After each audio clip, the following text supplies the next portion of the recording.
Con este video trabajamos la parte segunda, la parte 2 del plan de clase.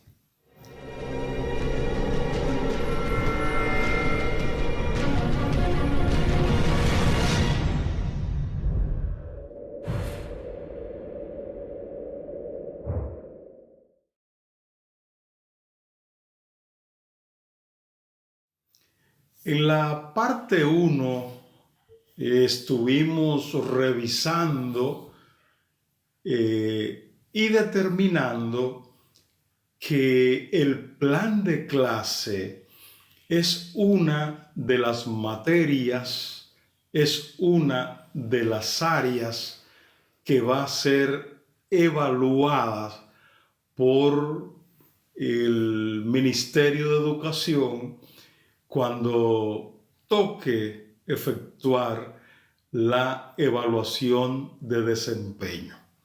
Así que entramos en el conocimiento, en el estudio de la parte más bien práctica, la parte de ejecución.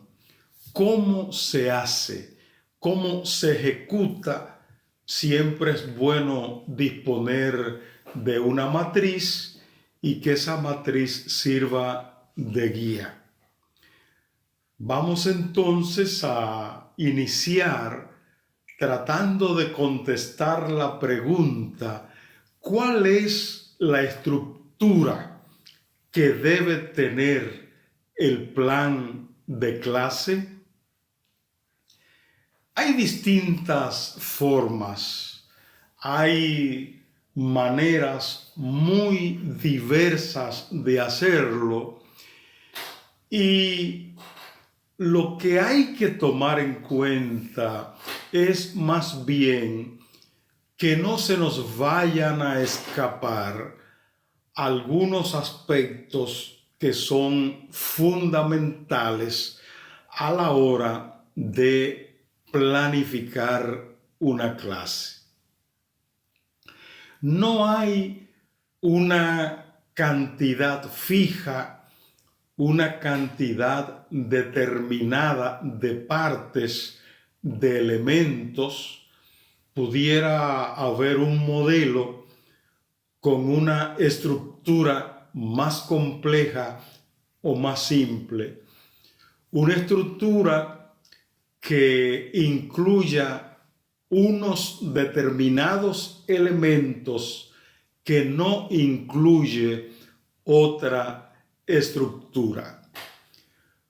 Pero hay cuestiones, hay elementos, hay partes que son comunes, que son obligatorias, independientemente de la estructura de que se trate.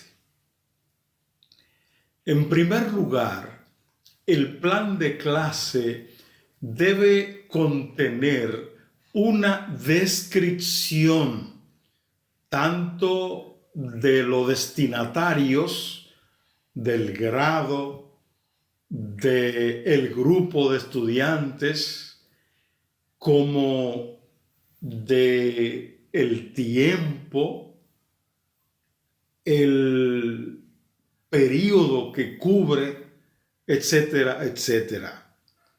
Hay que definir en esa descripción si estamos elaborando un plan de clase para una sola clase o para más de una clase. Hablamos incluso de un plan de unidad de aprendizaje, y la unidad de aprendizaje puede abarcar 1, 2, 3, 5, 10 clases. No importa. Hay que definir, repito, para cuántas clases estamos planificando esa unidad. Ese plan debe indicar la fecha, como ya he dicho, debe establecer el periodo, el lapso de tiempo que abarca. Ahora bien, la recomendación sensata y adecuada es que el profesor o los profesores desarrollen, trabajen a partir de una estructura común, la estructura que haya establecido el equipo técnico del distrito educativo. Porque un distrito puede establecer una forma y otro distrito puede establecer una forma diferente. Una universidad puede inclinarse por una estructura y otra universidad se inclina por otra estructura. Un autor que trabaje el tema puede preferir un esquema y otro autor un esquema diferente.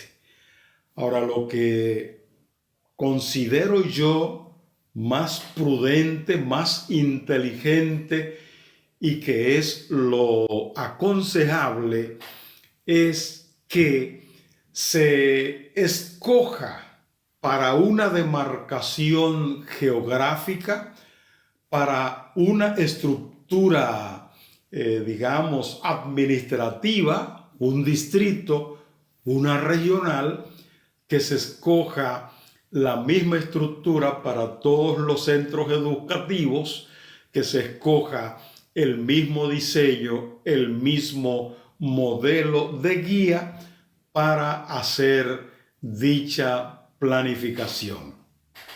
¿Cuáles componentes deben ser incluidos en la elaboración del plan de clase?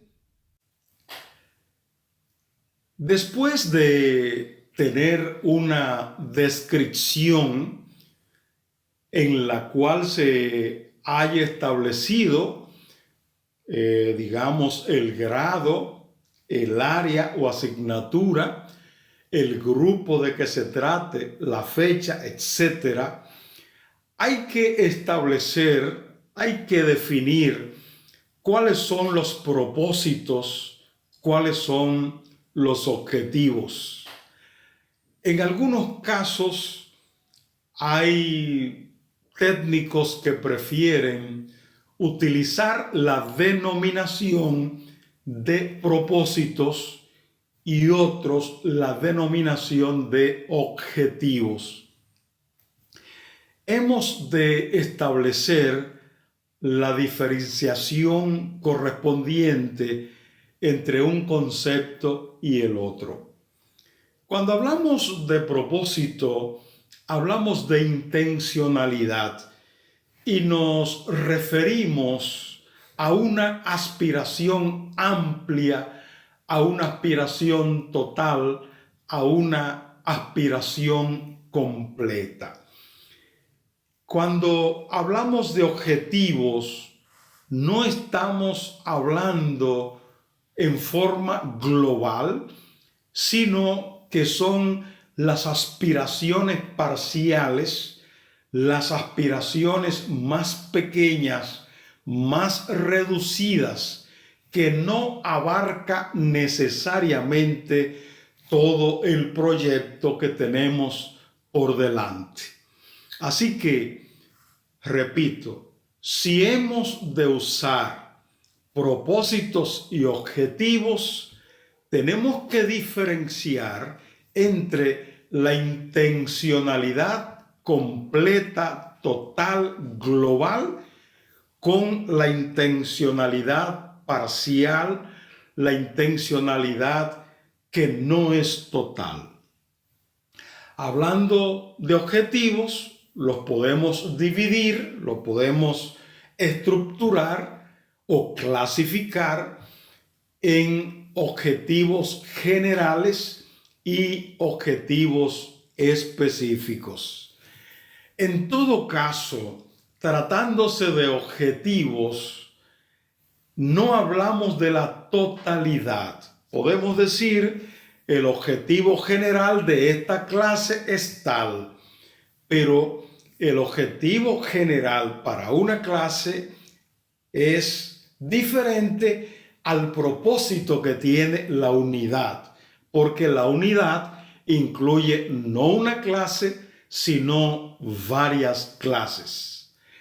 Así que el objetivo general, tratándose de una clase, tiene su limitación y debe ser desglosada la aspiración en objetivos específicos. Es decir, si nos proponemos con una determinada clase alcanzar, tener tal logro, ¿cuáles son los logros pequeños, los logros parciales que vamos a ir teniendo a lo largo y ancho de esa clase?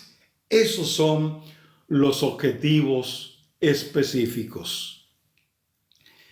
De igual modo, hay que establecer las competencias que se busca desarrollar. En otros estudios, en otros videos que les hemos presentado, hemos dedicado tiempo para definir y ampliar mucho en torno al concepto de competencia. En este caso, simplemente vamos a indicar que en el plan de clase debe figurar las competencias fundamentales o generales, así como las competencias de áreas o cognitivas o específicas que se busca desarrollar en el estudiante. Es decir, que tendríamos dos tipos de competencias: las competencias fundamentales y las competencias del área de conocimiento de qué se trata. También debe especificarse el nivel de dominio, a dónde queremos que llegue el estudiante, qué tanto debería aprender sobre un determinado aspecto, recordando siempre que buscamos desarrollar determinadas competencias. Entonces, no podemos aspirar a unos grandes dominios cuando estamos trabajando con el logro de varias competencias en forma simultánea. No podemos pretender ver el resultado total de cada una de las competencias de un tirón.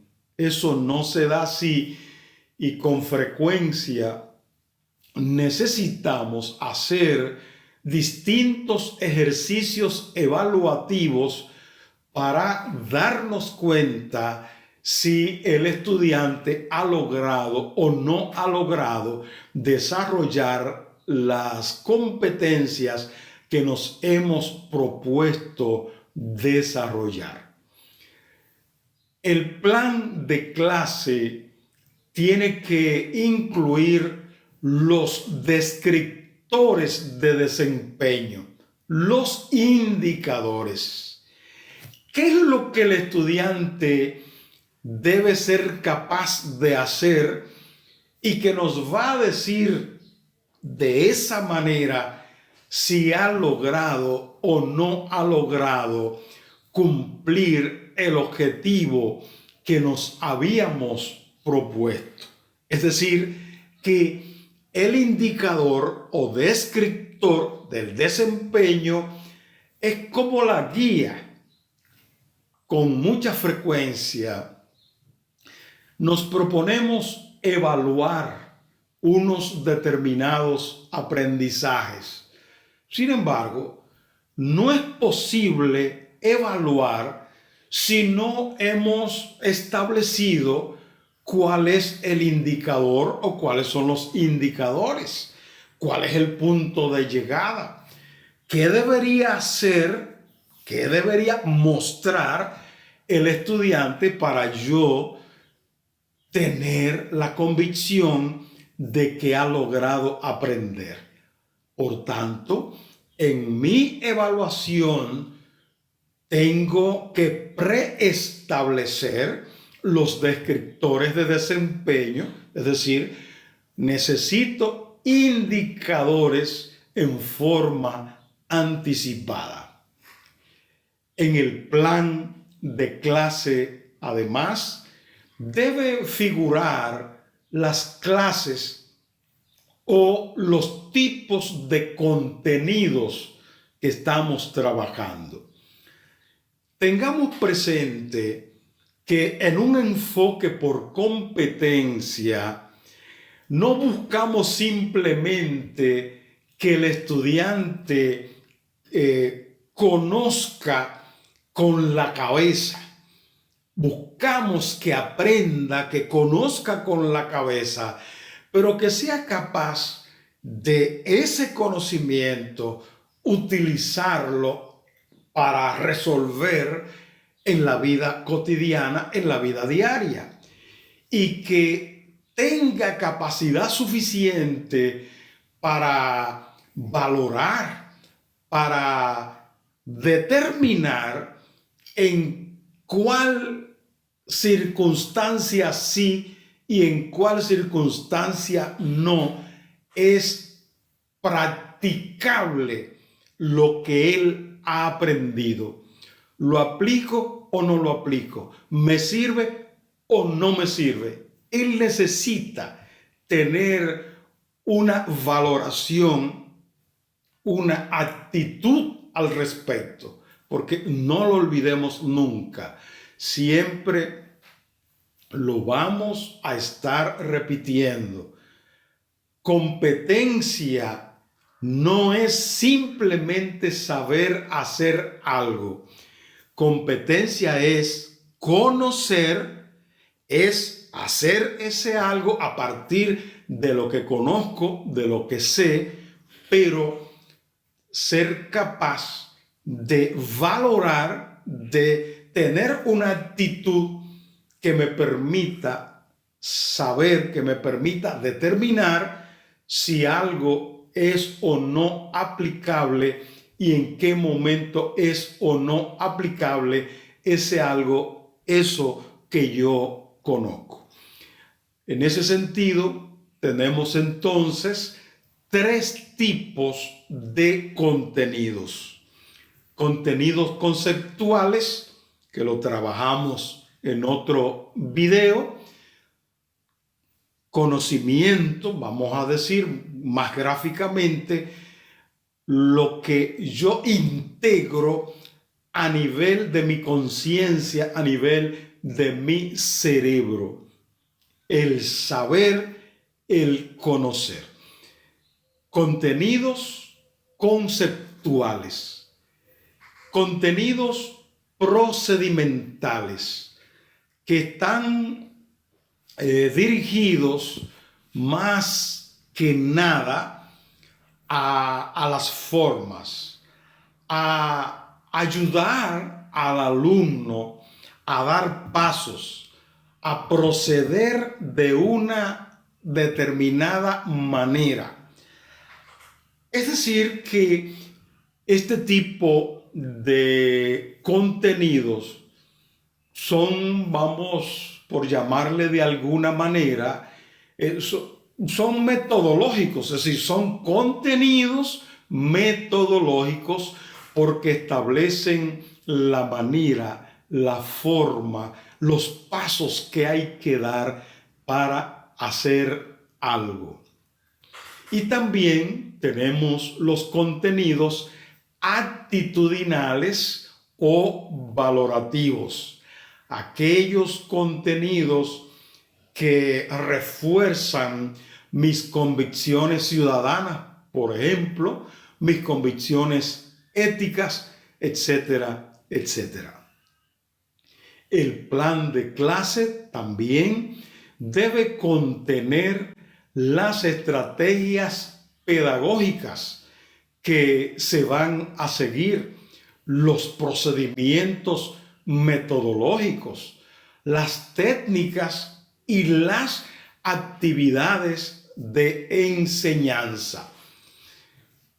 En esta estructura que estamos promoviendo, no puede faltar el procedimiento metodológico, las estrategias pedagógicas que se van a seguir en el momento cuando toque, cuando corresponda dar la clase, impartir la docencia. En el plan de clases también hay que considerar los conocimientos previos. ¿Cuáles son conocimientos indispensables que el estudiante posea antes de entrar en el conocimiento o en el proceso de aprendizaje para alcanzar el conocimiento que estoy proponiendo en esta clase? En las universidades nosotros conocemos una jerga muy específica. Son los prerequisitos. Una asignatura es prerequisito de otra asignatura, porque esa que es prerequisito, si el estudiante no la conoce, si el estudiante no la domina, no va a estar en condiciones de avanzar, porque la asignatura que se va a trabajar es superior, es una especie de continuación de lo anterior. Es decir, que en el plan de clases tiene que figurar cuáles son los conocimientos previos que tiene que tener, que tiene que disponer el estudiante. También debe poner estrategias o maneras, técnicas de problematización, porque no se trata simplemente de asegurar, de decir cosas pensando el profesor que él sabe y que el estudiante no sabe. No, la enseñanza de ese tipo, lo que Paulo Freire llamó la educación bancaria, ha sido totalmente superado. O sea, el modelo de enseñanza ha cambiado totalmente, ha cambiado radicalmente. Así que el maestro en su plan debe fijarse en cuáles son los problemas que va a plantear para que el estudiante se pueda involucrar. Sin embargo, no hay manera de que el estudiante se involucre si en el plan de clase el profesor no destaca, no hace figurar, no consigna cuál es el centro de interés de uno u otro estudiante. Porque para que el estudiante participe, para que el estudiante se involucre en su propio proceso de aprendizaje, tiene que partir de algo que a él le interese. ¿Cuál es el centro de interés de cada alumno? Pudiera ser otra metodología, que es la de proyecto, y más adelante tendremos la oportunidad de trabajar en un video específico lo que tiene que ver con el aprendizaje por proyecto, los proyectos de aula. Y debe figurar también en el plan de clase el cierre pedagógico. ¿En qué momento el profesor debe aprovechar para cerrar pedagógicamente hablando? No quiere decir que termina, cierra y continúa, cierra y continúa. En el plan de clase tienen que estar no solo las estrategias de enseñanza, las estrategias pedagógicas, pero también las actividades o estrategias de aprendizaje. Modernamente está siendo muy utilizado con un gran éxito la estrategia de los proyectos. Aprender a partir de un proyecto. Involucra a un grupo de estudiantes, cada uno asume una responsabilidad, trabajan en equipo, pero los detalles de este modelo lo vamos a tener en un video específico que hemos producido al respecto. Otras estrategias son el debate entre los propios estudiantes bajo la conducción, claro está, del docente, los paneles, la indagación, los grupos de trabajo, etcétera, etcétera. El profesor en su plan de clase tiene que considerar distintas estrategias y distintas técnicas de enseñanza, porque el grupo con el que trabaja no es homogéneo. Cada uno de esos alumnos son sujetos independientes y cada quien, como lo hemos asegurado en otras oportunidades, cada uno aprende a su propio ritmo. En el plan de clase tiene que establecerse el tiempo. ¿Cuál es el tiempo previsto para una actividad, para la otra actividad? Debe figurar también cuáles son las actividades de evaluación, cuáles estrategias va a utilizar, cuáles técnicas de evaluación va a utilizar. ¿Figuran esas estrategias, esas técnicas en el plan de clase? Técnicas como preguntas y respuestas, resolución de problemas, ejercicios orales y escritos, ensayos o producción escrita, son algunas de esas técnicas y de esas estrategias que nos permiten tener mucha conciencia de lo que estamos haciendo, no solo al planificar la clase, pero al momento de desarrollar la clase. En ese plan debe figurar también lo relacionado con los recursos tanto de enseñanza como de aprendizaje.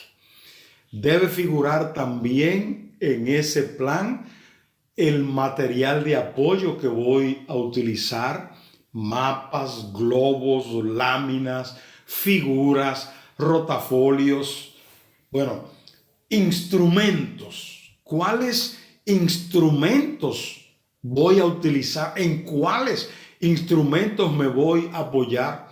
El compás, el transportador, el microscopio, el mismo rotafolio, y también en el plan tiene que figurar los equipos que voy a utilizar: desktop, laptop, tableta, teléfono móvil, televisor o monitor, retroproyector.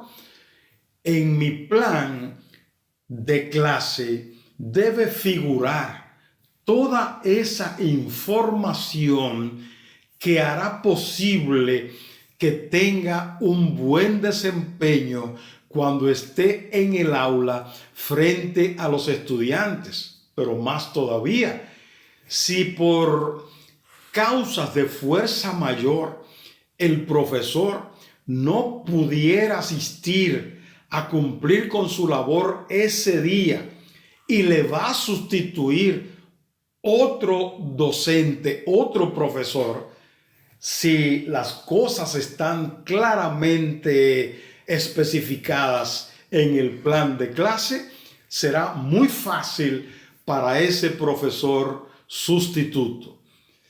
Bueno, muchas gracias. Espero que estudien en conjunto el video 1 como el video 2 en torno al plan de clase.